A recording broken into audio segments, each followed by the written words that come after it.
Hello Virgo, Sun, Moon, Rising, and Venus signs. Kamusta kayo? Sana po ay nasa mabuti kayong kalagayan. Welcome back po sa Star Tarot. Kung bago kayo dito, welcome din kayo. Thank you sa inyong support.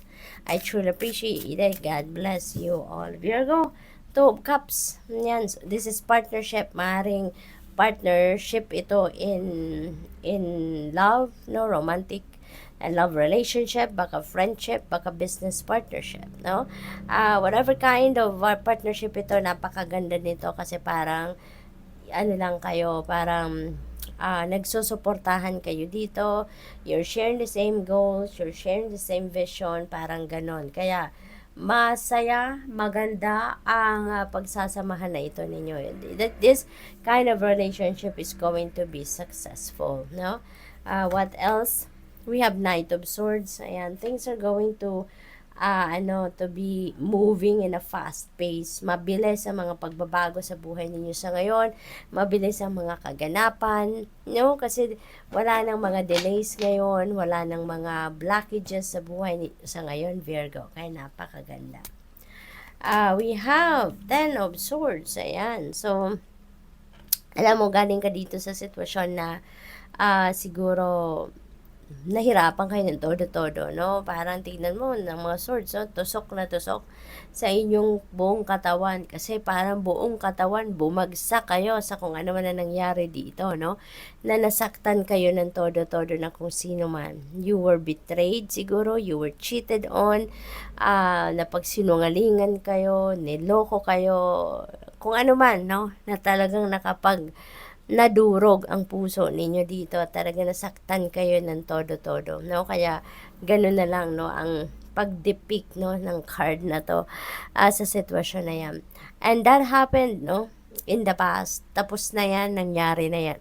Nasaktan na kayo nito, maaring may katagalan na, pero as for the longest time siguro nasa puso ninyo, no, na bit-bit ninyo sa puso ninyo yung sama ng loob. Pero ngayon, magigising na kayo sa katotohanan na tama na, no? Tama na yung pag-harbor ninyo sa resentment, sa anger, sa tampo, sa galit, whatever it is na naramdaman ninyo dyan, you're going to, to leave that behind you na at handa na kayo magbagong buhay, handa na kayo mag-move on sa buhay, which is really good.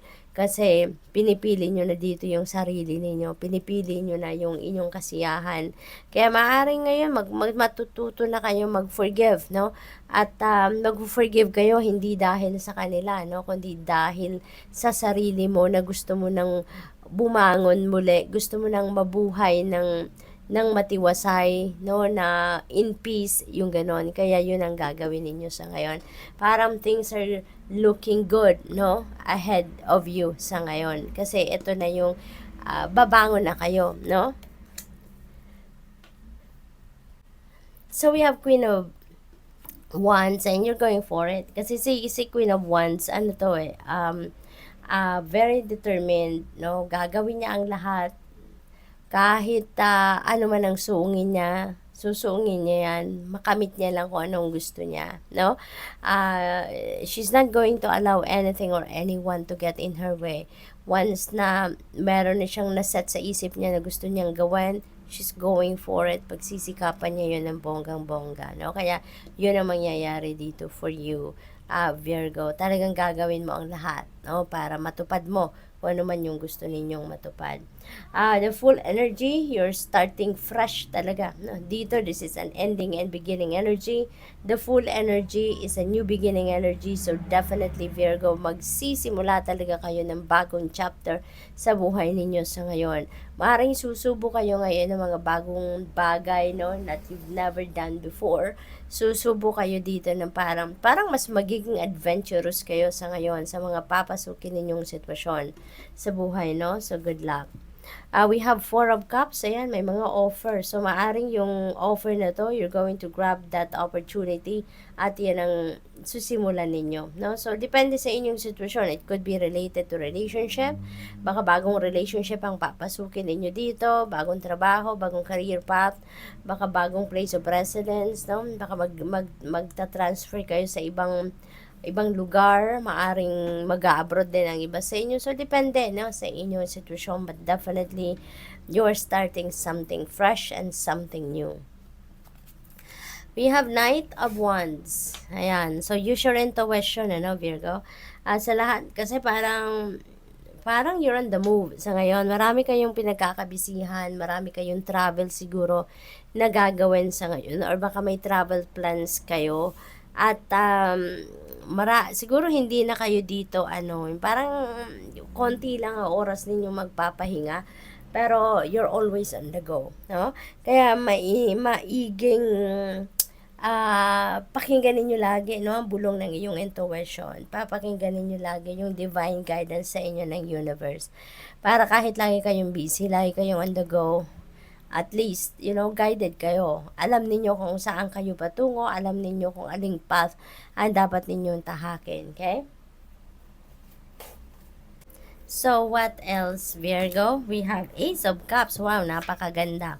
Sobrang ganda nito, Virgo. Kasi this is divine blessing. No, this is divine blessing. At ang maganda rito, kung ano yung ibibigay sa inyo ng universe na biyaya, it's gonna come in abundance. At saka, hindi lang ito para sa iyo, no? It's gonna come in abundance kasi para makatulong din kayo, makapag-share din kayo ng mga blessings na yan sa mga kamag-anak ninyo, pamilya ninyo, or even sa ibang tao na nangangailangan. Kaya bibigyan kayo ng kung ano ang inyong kailangan sa ngayon. It will be sent to you in abundance, so that you'd be able to share with other people as well. Kaya magiging masaya kayo dito kasi sobra-sobra para sa iyo yung biyayang ito na ibibigay sa inyo ng universe. You're going to be feeling loved dito, no? Dahil sa mga biyayang parating, you're going to be very grateful, no? At magsisimula kayo ng bagong buhay din dito, no? This is an age, so this is a new beginning energy. So, maraming chapters sa buhay ninyo magbabago sa ngayon, Virgo? You're going to open new doors, no? Sa sarili ninyo, sa buhay ninyo, which is really good. So, good luck and thank you for watching. Love and light. Namaste.